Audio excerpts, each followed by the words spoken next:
Welcome to our present state versus history on speaker. Here we are focused on the current events of our culture through the principles of our history, trying to make sense of the culture and the mindset of today. I am your host, Ray Mayfield. Well, okay, folks, here we are again back on the pod. It's a Saturday. I'm in here on a Saturday afternoon, the 27th of January, 2024. My goodness. Raining, nasty, drizzling weather, typical Midwest, Southwest Missouri wintertime. Hope y'all having a wonderful day. Again, I want to thank you for listening and helping us out what you can on these podcasts. I'm going to get into some of this War Powers Acts again. I thought I was done with that, but the headlines and things that's been going on with this situation with Abbott in Texas and some of the things I'm hearing. I'm going to go back and revisit some of the things we did a podcast here just a few weeks ago dealing with the president. They accused Trump of, if they elect President Trump, he's going to, have a military dictatorship. And I kind of addressed that a little bit with the powers, the war powers that the president has.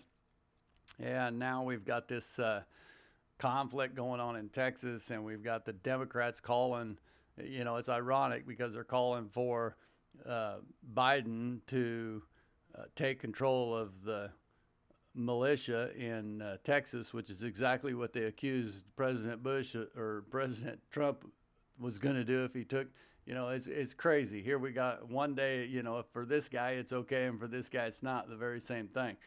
And the reality of it is that the same rules apply to both of them, okay? And according to our Constitution, if it was just being enforced the way it was written, the President of the United States, as I said in the other podcast, has absolutely no legal authority to do such things when it comes to our military. So we're going to deal with that quite extensively today.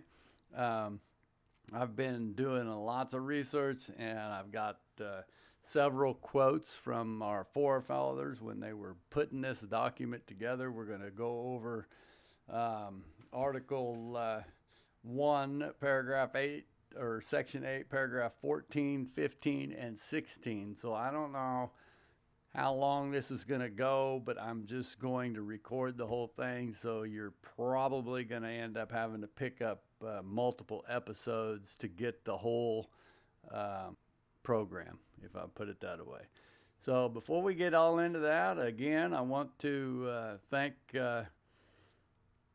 you guys for listening and for any support. If you go to our website, thetruegospelchurch.org, you'll find many links there.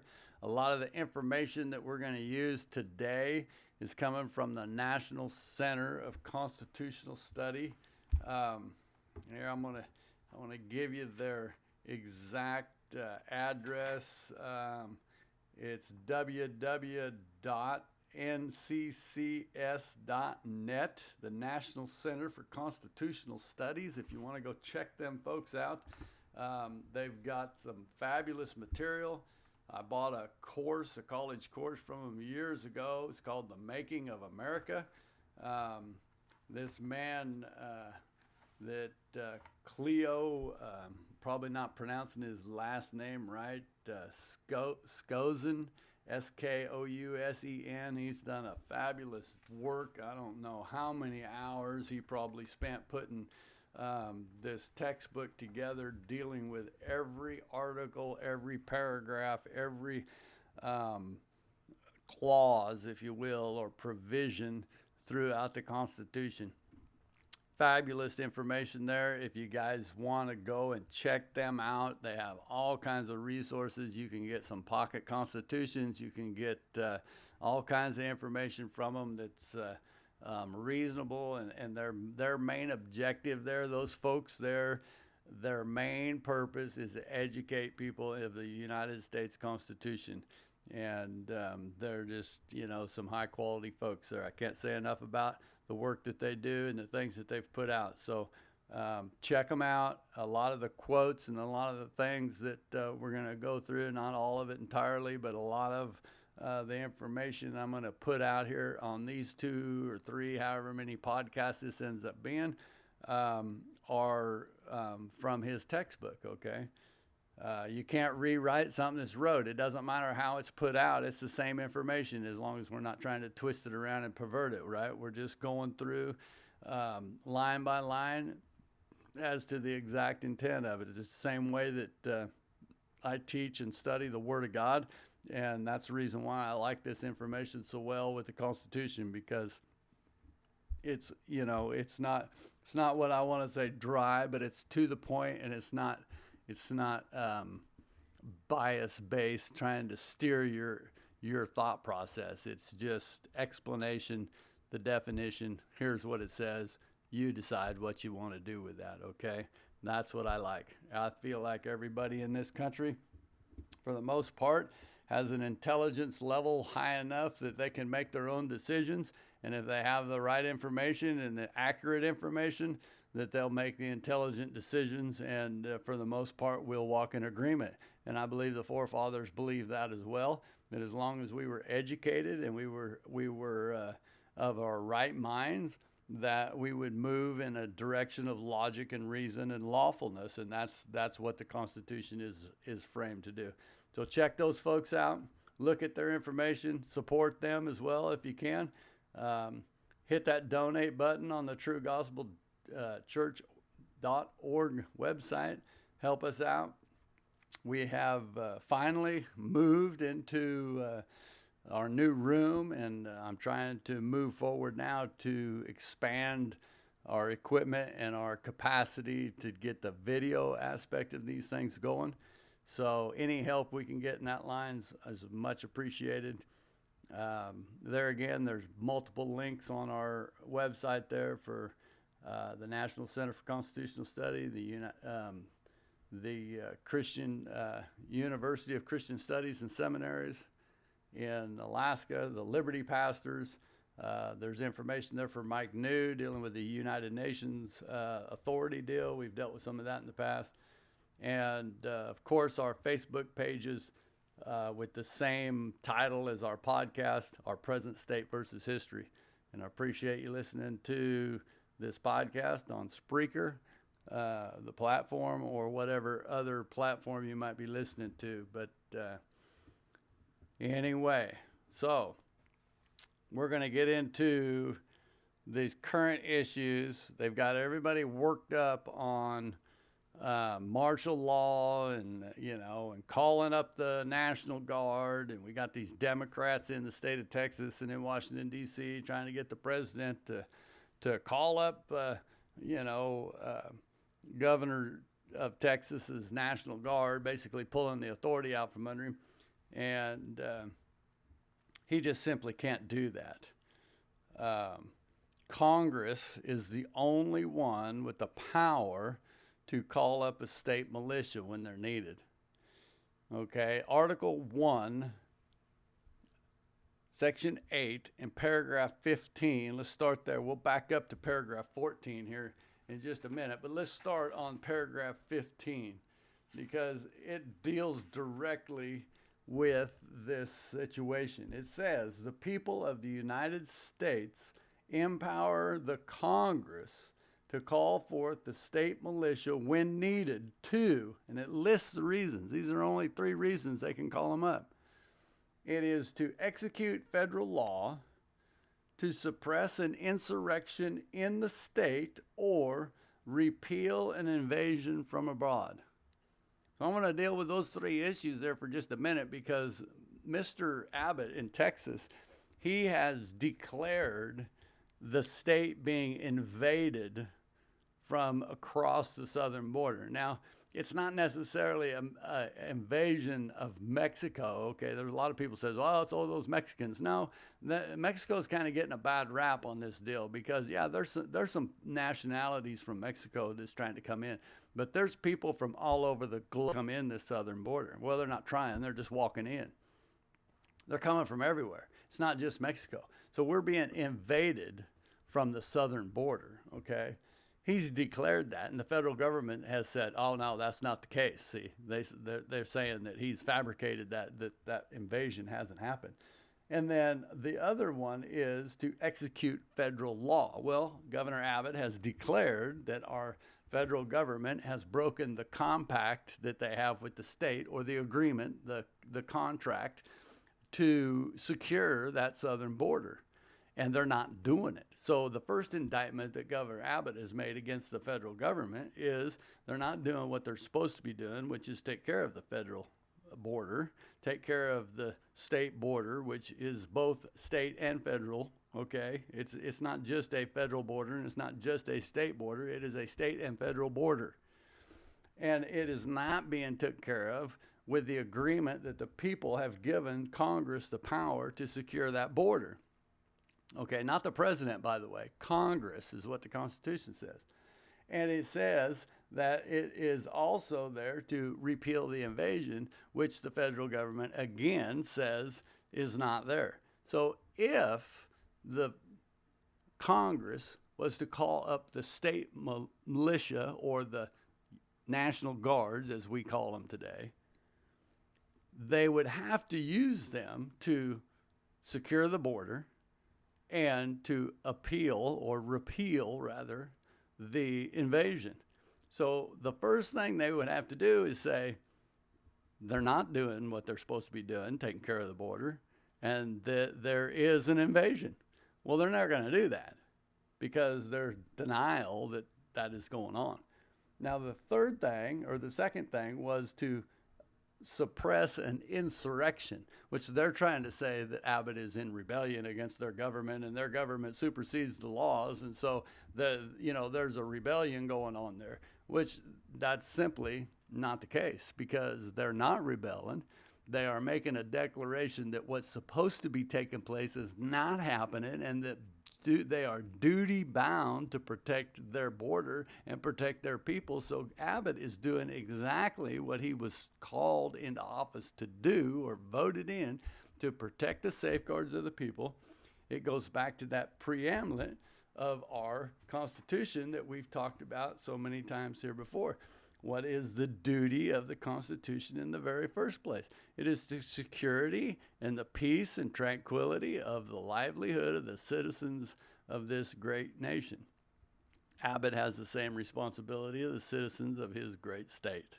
Same as any other governor of the United States of America. They have their very first duty is to protect the needs, or the people of the state of which they have been elected to be governor over.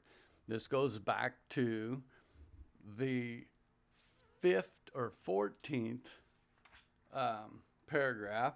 It says Article 1, Section 8, Paragraph 14, backing up, it says the people of the states empower Congress to make rules and regulations for the governing of the land and naval forces. So what's that mean? Well, it means Congress makes the rules of which they go by, okay?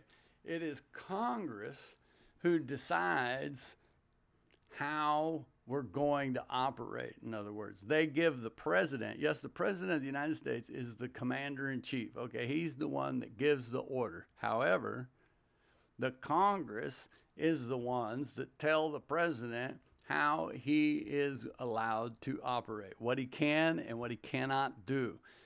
There is no president that's been ever given, nor shall ever be, and some of these quotes we'll read here in a minute are declaring the forefathers said there should never have that kind of authority, because then we have an individual with all that power and he can use it for his own personal agendas or reasoning, and that's simply not legal under our Constitution.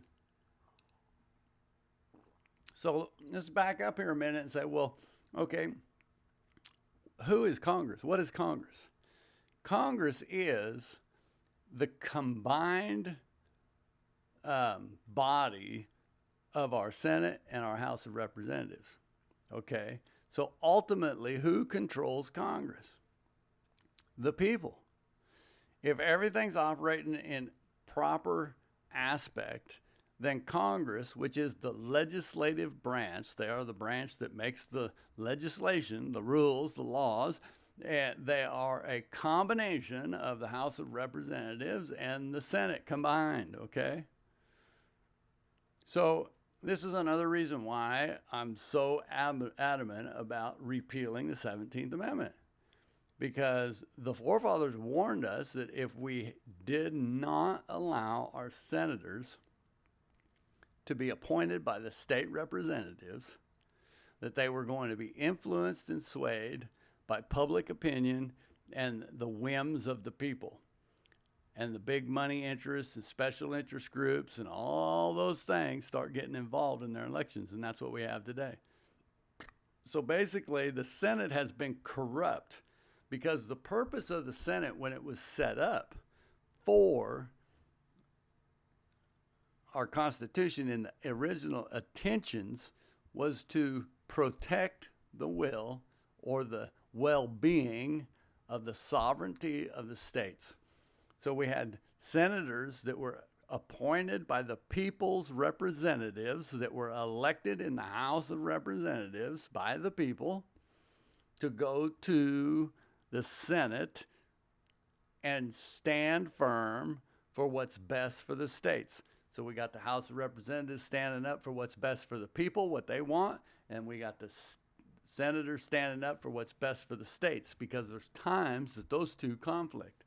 We talked about that in one of our previous podcasts. I'm not going to spend a lot of time on that, but the whole point of that is the checks and balance of the separation of powers, so that when we get in these situations like we're in right now, where we have a governor who's trying to do what he needs to do, and we have a federal government that is in violation of our Constitution, Mr. Abbott would not be fighting this battle all by himself, because he would have had two state representatives up there in the Senate who were standing firm toe-to-toe for what is best for the state, because they don't have any outside influences affecting them in order to sway them, like the pressures of re-election or the big money that's bought their positions of office and their ability to stay in there. And they also would have known that they only have a term of office of 6 years where their appointment is expired, if you will, and the state representatives are going to revisit every 6 years their appointment. And if they're not doing their job, guess what?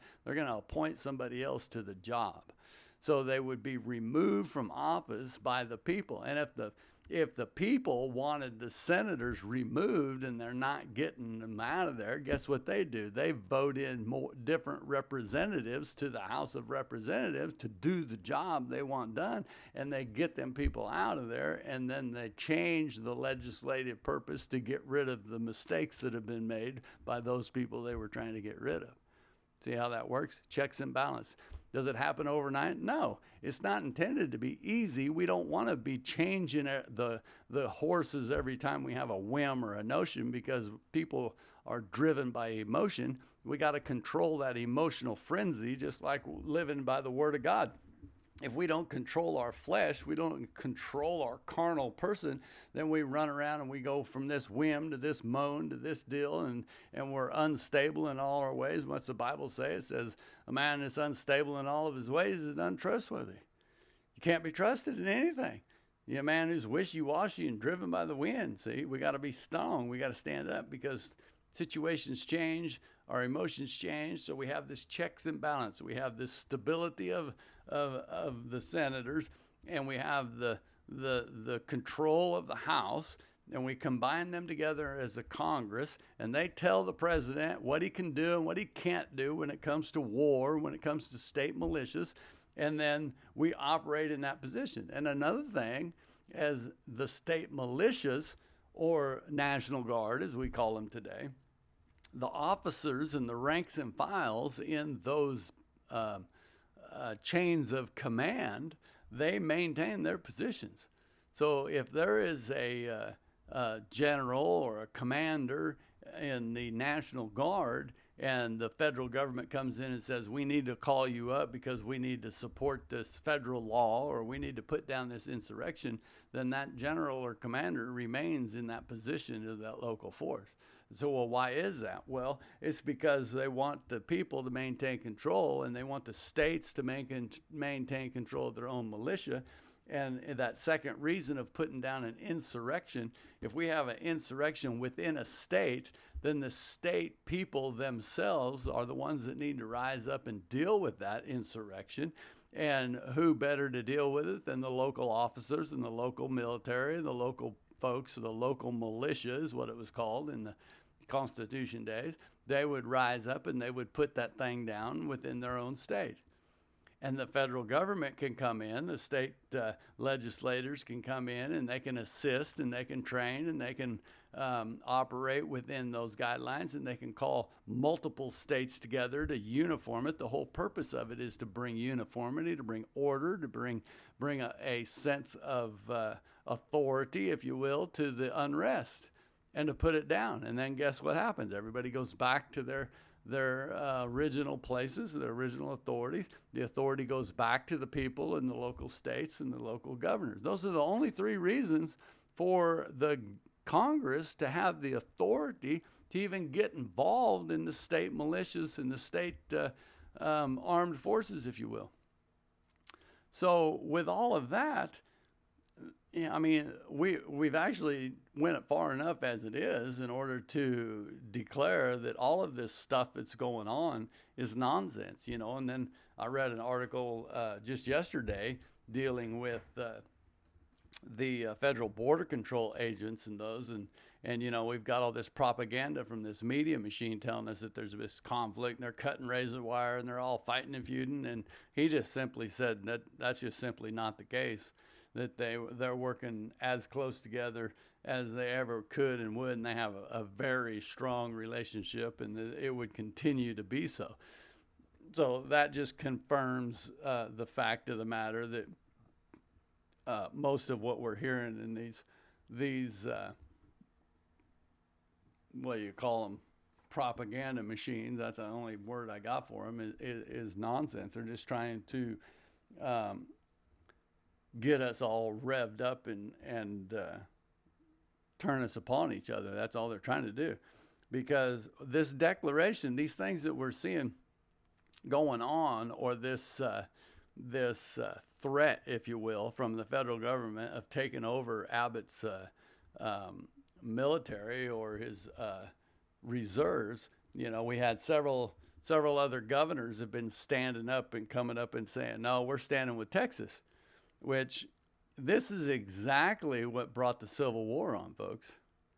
You know, they want to blame it on slavery, and as heinous as slavery was, it was ground into the catalyst. I mean, you could say that if we went to Civil War right now, you could say, well, it was because of the border. You know, well, that's not necessarily true, because what it is the sovereignty of the states to make their own, stand up for themselves. The federal government is usurping its authority over the state and trying to say that it has the control to come in there and take its military, take its control, tell it what to do, and it is supreme law over your state law because we're the big federal government. And no, those are all unconstitutional. Those are all violations of the Constitution. And these are exactly the arguments that were taking place during the abolishing of slavery and the forcing the southern states in order to comply with what the northern states had decided that they wanted done. And it's no different than what's happening right now. It's not north and south this time, though. It's east and west, isn't it? Seems to be, anyway.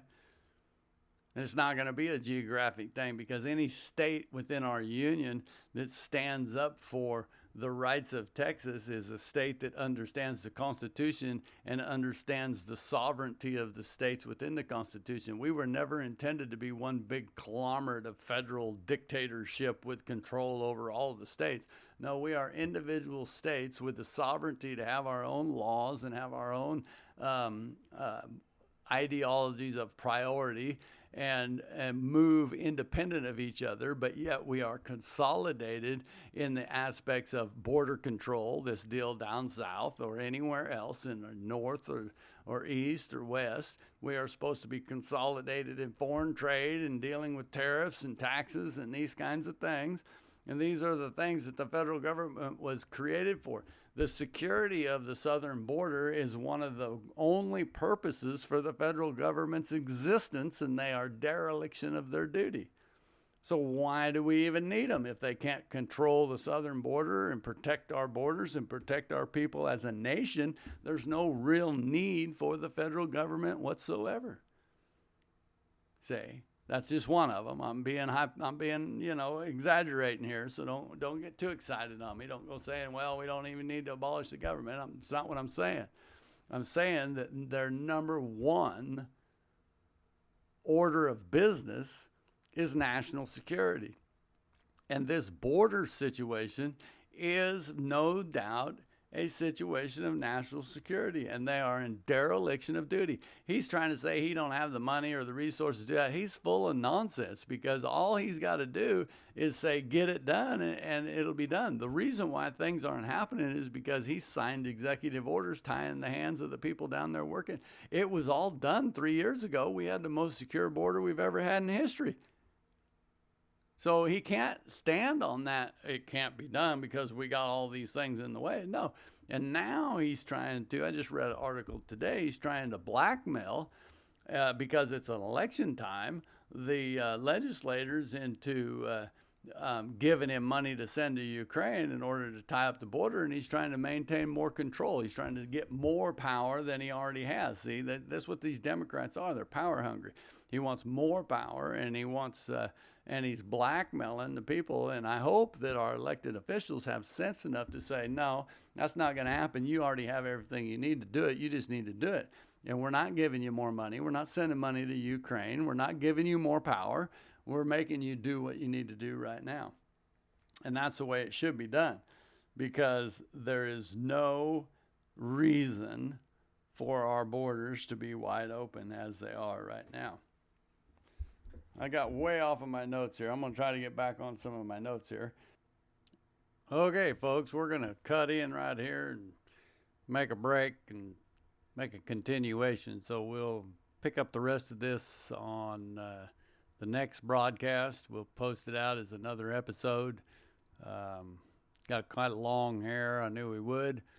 A lot of information here dealing with the war powers and who has the authority and who doesn't have the authority. So I'm going to break it off here on this episode, and look forward to next week for the next one. And until then, have a wonderful day.